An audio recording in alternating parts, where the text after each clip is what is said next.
Hey, Marc Warnke here, PackGoats.com, Top End Adventures. So just want to quickly kind of show you our rundown when we're butchering. This is elk and mule deer, and so we're butchering both an elk and a mule deer kind of simultaneous.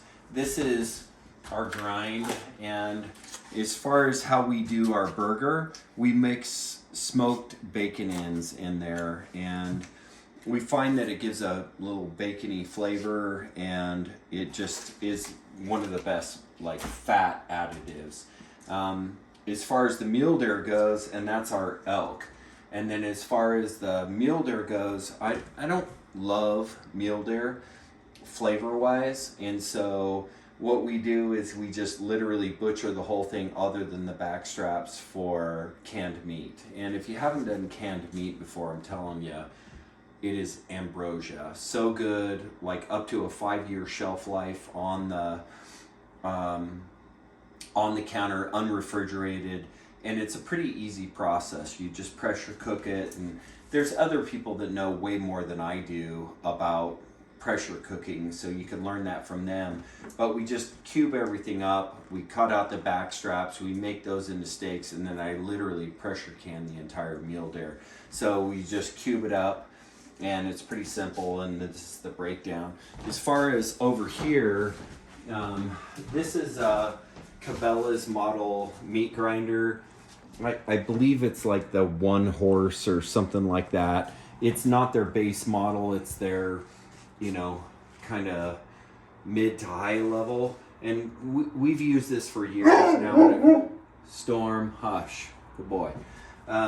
But we've used this for years now, and it really functions well. I don't have any complaints about it. It's a good unit. We grind all up our own burger, and you saw that I add smoked bacon ends to it. It really gives the burger a nice flavor. And this is kind of our system. This is our milk barn. I mean, this is where we're doing it. And then I run that whole vac master thing. As far as the vacuum sealers go, I've run the little units, and they're great, and these are crazy expensive. I found this one on Facebook Marketplace. I bought it from like a restaurant that had kind of let it run its lifespan. These actually, you have to change the oil in them.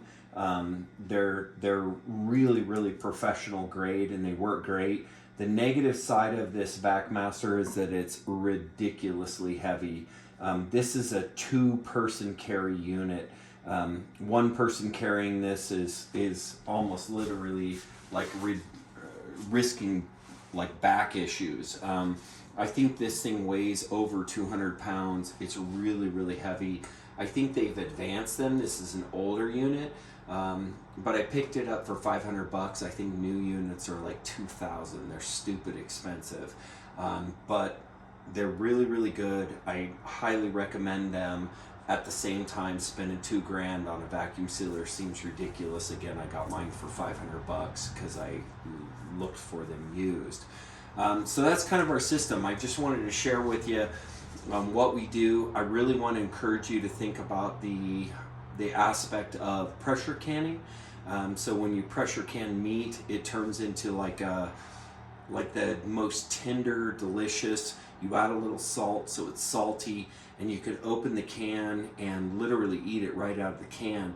And like if you notice over here, all this connective tissue and stuff like that we normally cut out, all the tendon and, you know, some of the fat, that actually turns into like a gravy.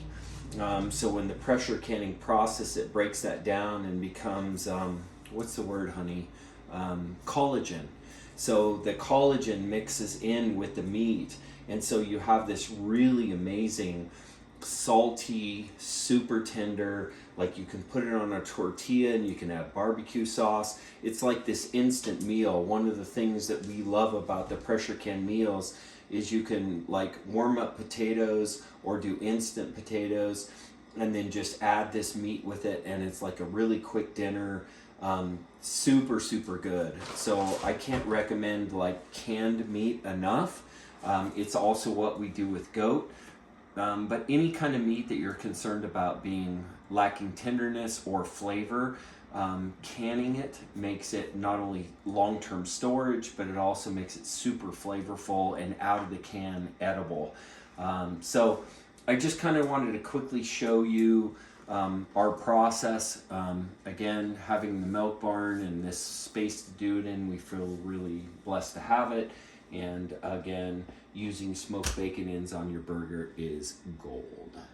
So hope you find that helpful. Marc Warnke, Top End Adventures, and PackGoats.com signing out.